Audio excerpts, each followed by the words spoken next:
I didn't blink when she said it. We won't be needing your services here anymore. The boardroom was quiet, so quiet you could hear the air conditioning hum like a warning siren.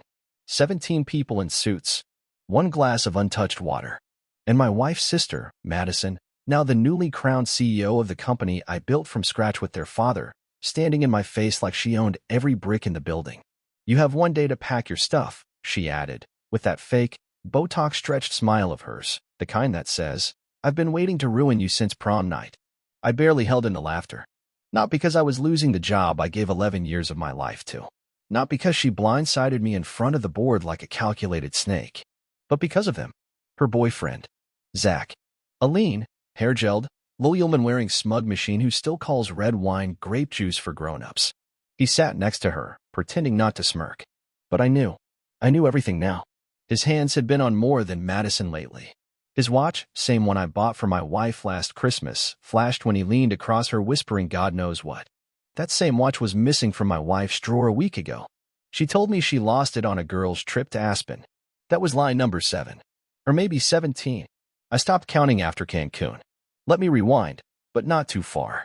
It started with a cough. A stupid, dry little cough in the middle of the night. It wasn't mine, and it wasn't my wife's. I woke up to get water. I passed the guest room. Door slightly cracked, and heard it. A man's cough. Short. Deep. I froze. Heart ticking like a bomb. I didn't go in. I went downstairs. Sat in the kitchen for hours. Watched the security footage from the side gate. 2:12 a.m. My wife in a robe. Unlocking it. Letting someone in. It wasn't her dad. Wasn't a neighbor. And the shape, tall, athletic, slouchy shoulders, was familiar. I watched the tape 5 times before I realized. Zach. The moment hit me like a sucker punch in a parking lot. I didn't scream. Didn't throw anything. I stared at that grainy silhouette sneaking into my house while I slept 5 doors down. That night, I didn't confront her. I didn't ask questions. I didn't raise my voice. I made a plan. Because you don't confront a wildfire with a bucket. You wait. You let it burn everything she thought she controlled. And then, when the flames are the highest, you light the match that started it all. So when Madison, my wife's saintly sister, strutted into that boardroom wearing her new CEO title like a tiara, I let her speak. Let her fire me.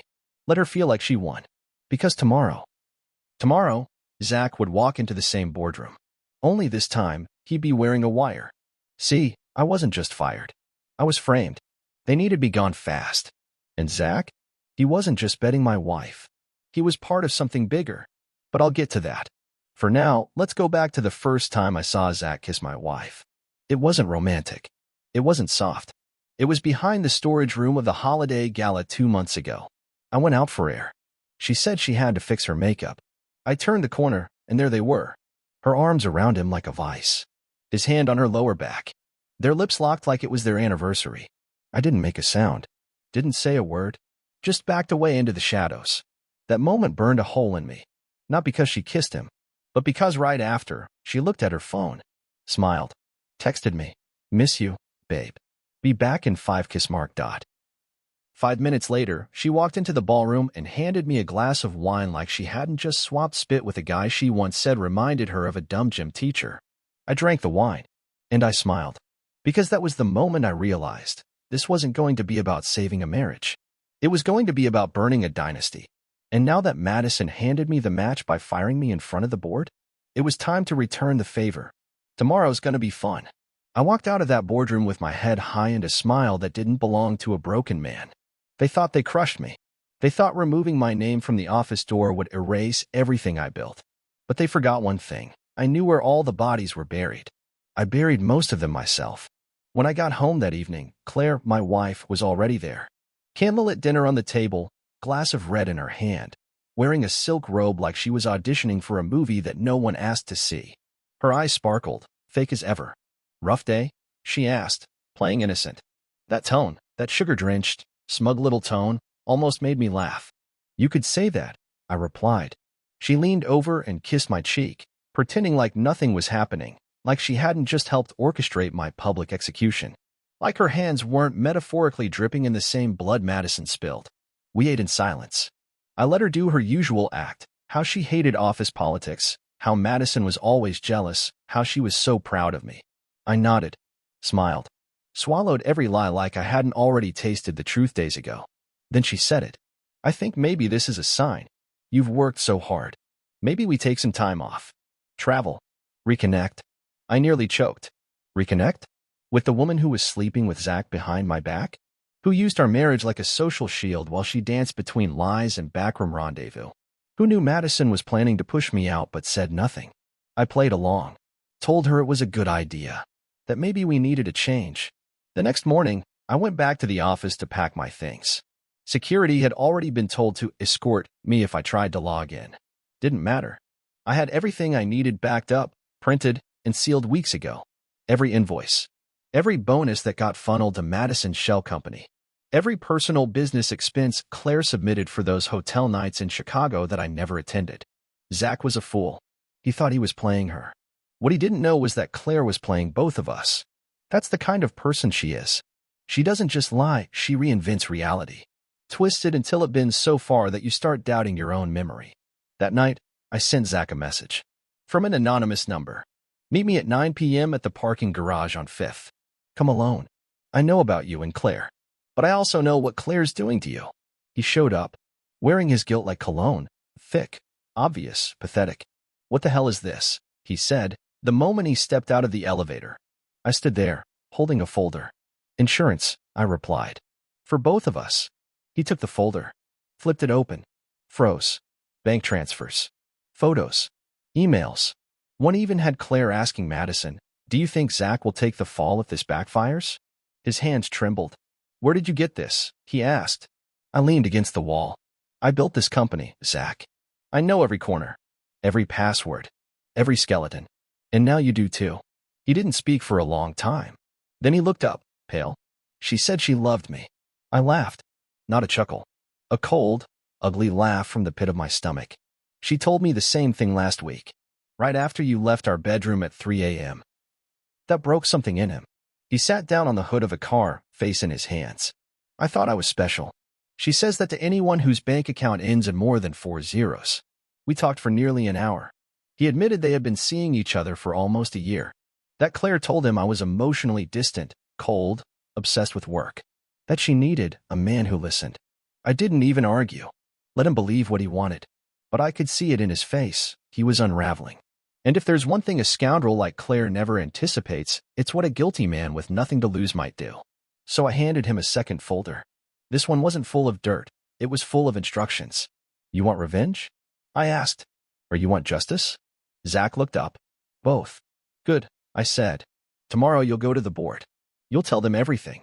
And if I don't? Then I send the other file to your HR department, your girlfriend's father, and the IRS. You're either useful or disposable. Just like she made me. He nodded. Tomorrow was going to be fun. I didn't sleep that night. Not because I was anxious, but because I didn't want to miss a single second of what was coming. The whole thing had been set up like a chess match, and now every piece was moving exactly where I wanted. It wasn't just revenge anymore. It was art. At 9 a.m. sharp, I pulled into the company parking lot one last time. Not as an employee, not as Claire's husband, but as a man finally pulling the pin from the grenade he'd been holding for a year. I waited in the cafe across the street, eyes locked on the boardroom windows. At 9:22 a.m., Zach walked in. No tie, sweating through his shirt. He looked like a man walking into his own trial. And in a way, he was. Only this time, he was testifying against the woman he once thought was his ticket to power. From what I heard later, it took exactly 13 minutes for the room to descend into chaos. He spilled everything. The affair. The secret payments. The way Claire and Madison had planned to push me out so they could restructure the company and move funds offshore. He told them about the hush money account in the Caymans, about the private strategy retreats that were just 5-star hotel meetups. He even showed them the photos I'd given him, Claire with a glass of champagne, curled up in a bathrobe in the same suite she once told me she hated. One of the board members, Mr. Gilmore, an old bulldog with zero tolerance for corruption, stood up and walked out mid-sentence. That was my cue. I followed him into the hallway. The moment he saw me, he stopped dead. You, he said. You knew all along. I nodded. And you let them hang themselves, he added, almost with respect. He didn't ask how I got the dirt. He didn't ask why I waited.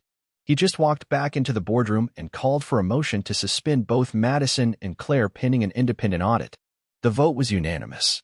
By 11 a.m., security was escorting Madison out of the building she thought she owned. Claire wasn't far behind. But here's the part that no one saw coming. She didn't go quietly. She stormed out screaming. Called me a snake, a manipulator, a traitor. Said I ruined everything we had. That I was too weak to handle a real woman. That last part almost made me laugh again. But not because it was funny. Because she genuinely believed she was the victim. I watched her shove her Versace bag into the back of her Mercedes, her manicured hand slamming the door like she still had control. Then she turned and saw me standing there. You think this makes you a man? She snapped. No, I said. This just proves you never deserved one. She rolled her eyes. You'll come crawling back. You always do. I didn't respond. Because by the time she finished that sentence, her car had already been blocked in by 2 IRS vehicles and a police cruiser. Remember the second file I mentioned? Yeah, that one didn't stay buried. I stayed long enough to see her face when they asked her to step out of the car. Her eyes darting. That perfect foundation cracking under real pressure for once in her life. And Zach? He stood on the curb, watching it all unfold, hands in his pockets, stone-faced. He didn't smile. He didn't gloat. But he didn't stop them either. When they cuffed Claire, she screamed. Zach, tell them this is a mistake. You love me. He looked at her like she was a stranger in an airport. I loved the version of you that didn't exist, he said. Then he turned and walked away. So did I. I didn't say a word. Didn't look back. Didn't flinch when she shouted my name like it still had weight. Because the truth was Claire died in my eyes long before the police got involved. The woman I married? She vanished somewhere between the first lie and the last moan she shared with another man in our guest room. And now she was gone for real this time. Later that night, I sat in my car outside the old marina. It was quiet. Peaceful. I didn't feel victorious. I didn't feel relieved. I felt empty, like someone had pulled a string and let all the pressure drain out of me at once. But then something happened I didn't expect. I smiled. A real one. Because for the first time in years, I wasn't fighting for something that was already lost. I was just free. The next morning felt strange. I woke up in a bed that finally didn't smell like her perfume. No traces of Claire's foundation on my pillow. No quiet sound of her fake phone alarms she used to sneak out of bed early on Pilates mornings. Just silence. For the first time in years, it wasn't suffocating, it was clean. I made coffee, sat on the balcony, watched people walk their dogs and head to work, unaware that somewhere in this city, a woman who once bragged about never wearing the same heels twice was now sitting in a beige interrogation room, explaining how company funds ended up in her personal spy account. Part of me thought I'd feel vindicated. Like the moment would be sweeter. But truth be told, revenge doesn't come with balloons. There's no confetti after betrayal, just quiet. By noon, my phone buzzed. Unknown number. I picked it up. Is this Mr. Daniels? Speaking. This is Detective Morrison, Financial Crimes Division. Just wanted to confirm your email. We're forwarding a copy of the statement your wife gave today. Ex-wife, I corrected. There was a pause.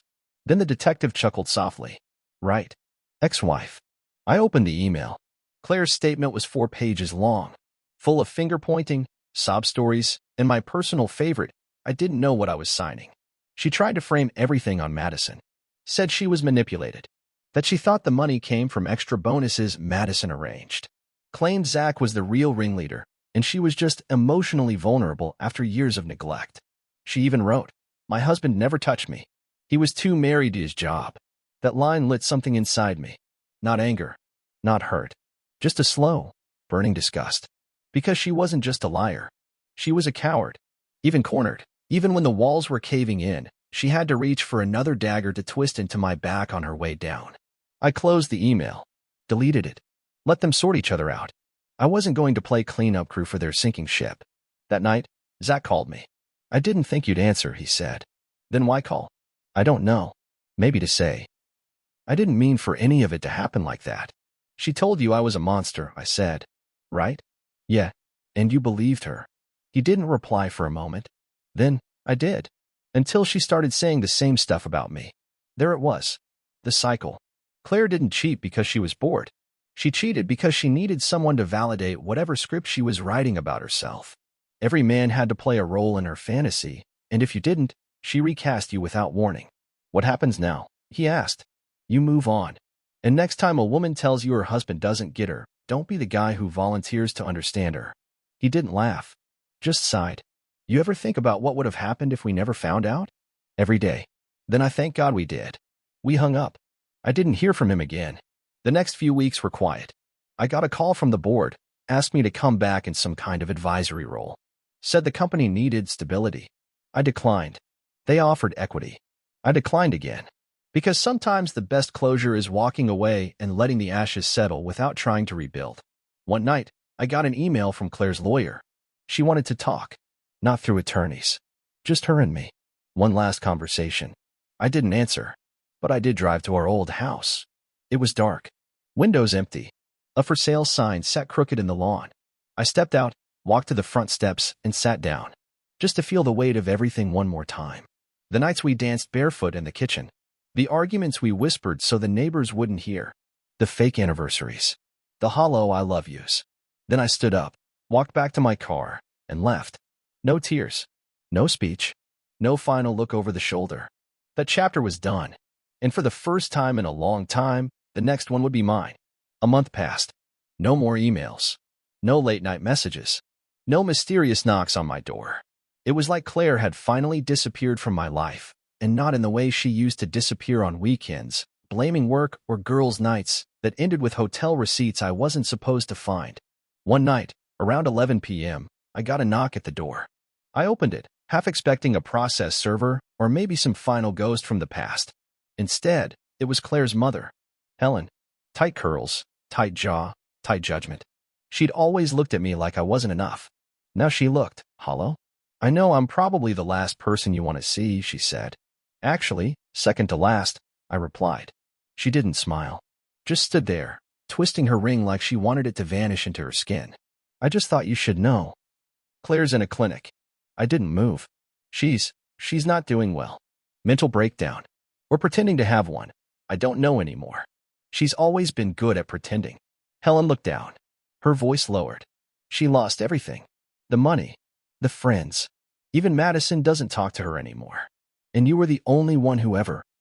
Spare me, I cut in. You never liked me. You thought I wasn't good enough for her. I was wrong. The words fell heavy. They didn't fix anything, but they meant something. Maybe not to her, but to the younger version of me that once tried so hard to be part of that family. I didn't invite her in. Didn't ask for details. I just stood in the doorway while she tried to explain Claire's downward spiral. How she'd been calling people at 2 a.m., accusing them of betrayal, how she told nurses I was coming back for her. I'm not, I said. Helen nodded. I figured. But she asked me to tell you one thing. What? She said, tell him he was the only man who ever scared me, not because he was cruel, but because he could see right through me. I closed the door without saying a word. That night, I slept better than I had in years.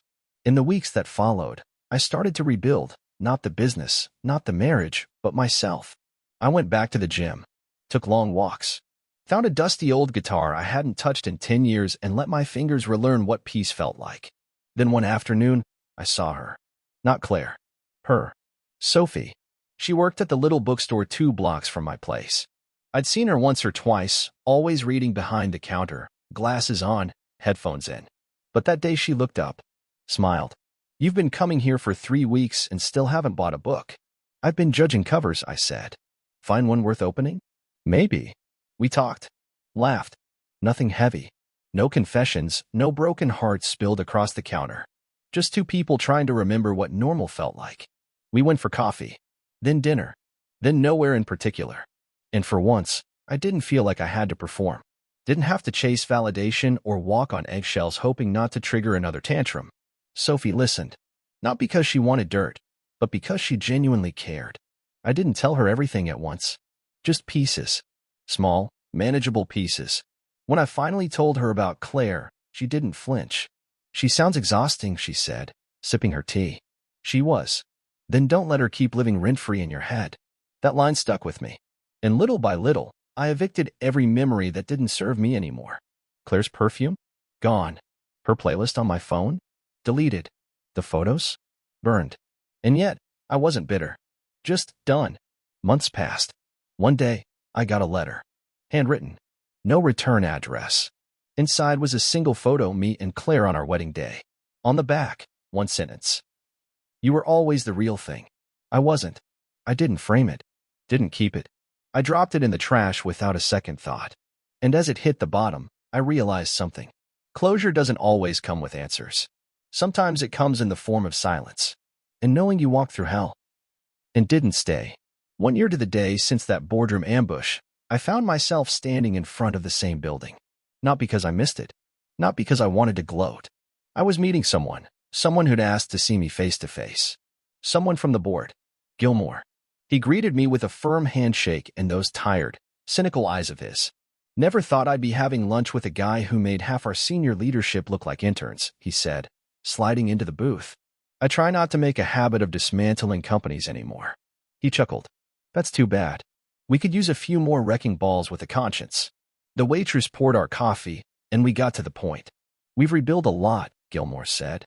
Madison's still in litigation. Claire, well, you know where she is. Zach vanished. You were right about everything. I didn't say anything. Just one question, he continued. Why didn't you take the offer to return? I stirred my coffee slowly. Because I don't want to spend my life cleaning messes I didn't make. I'd rather build something of my own, with people who don't measure loyalty by bloodlines and lunch meetings. He nodded, quietly impressed. So, what are you building now? Something smaller, I said. Simpler. But it's mine. And it was. 6 months after everything went down, I launched my own startup. Nothing flashy. Just clean, smart work with good people. No backstabbing, no drama, no family empires masquerading as loving dynasties. I hired interns no one else would give a shot. I trained people to lead, not to scheme. I did things the way I always wanted, but couldn't when I had to tiptoe around Claire and her poison web of insecurities. After lunch, I walked to a nearby park. Watched 2 kids argue over a soccer ball and their dad step in, laughing, diffusing the tension with a joke and a handshake. And for some reason, it hit me. I wanted that. Not just a career. Not just freedom. A life. I wanted mornings that started with pancakes and messy hair. Nights that ended with real laughter, not cold silence and falsified affection. I wanted to build something permanent with someone who didn't need to lie to feel interesting. That evening, Sophie stopped by with Thai food and 2 beers. She kicked off her shoes and sat cross-legged on the floor. Rough day? She asked. Nope, I said. Good day, actually. She handed me a beer. You look like someone who finally forgave himself. That made me pause. Had I? I thought about it. Thought about the man who once lost sleep wondering why he wasn't enough. The man who scanned text messages looking for signs of betrayal, who clung to the hope that love could be salvaged with the right gesture or gift or apology. That man was gone. And in his place stood someone scarred, but stronger, wiser, quieter, maybe, but louder in the ways that mattered. Yeah, I said. I think I did.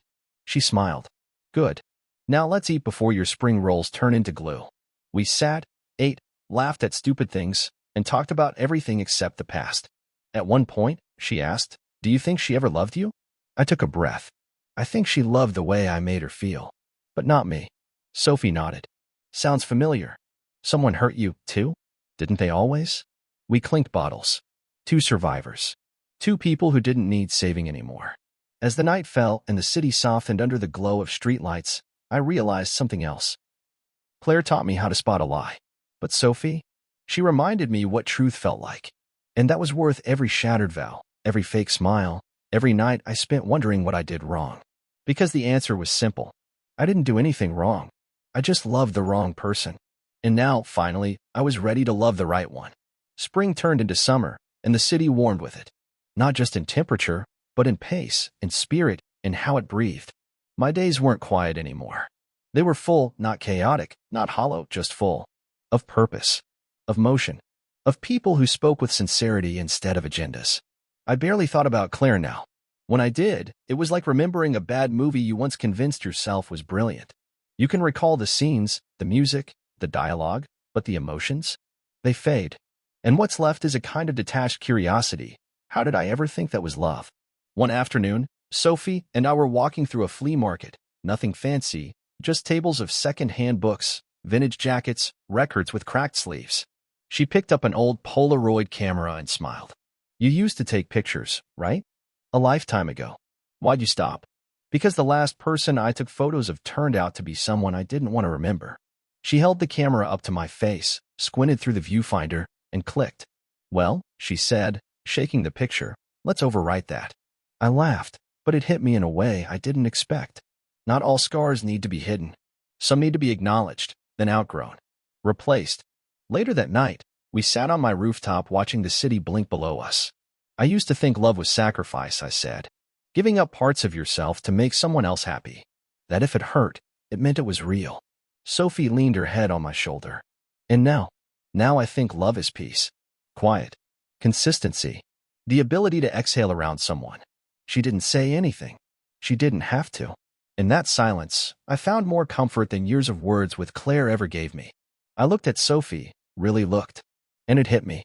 She didn't fill a void. She didn't fix me. She just met me where I finally stood whole.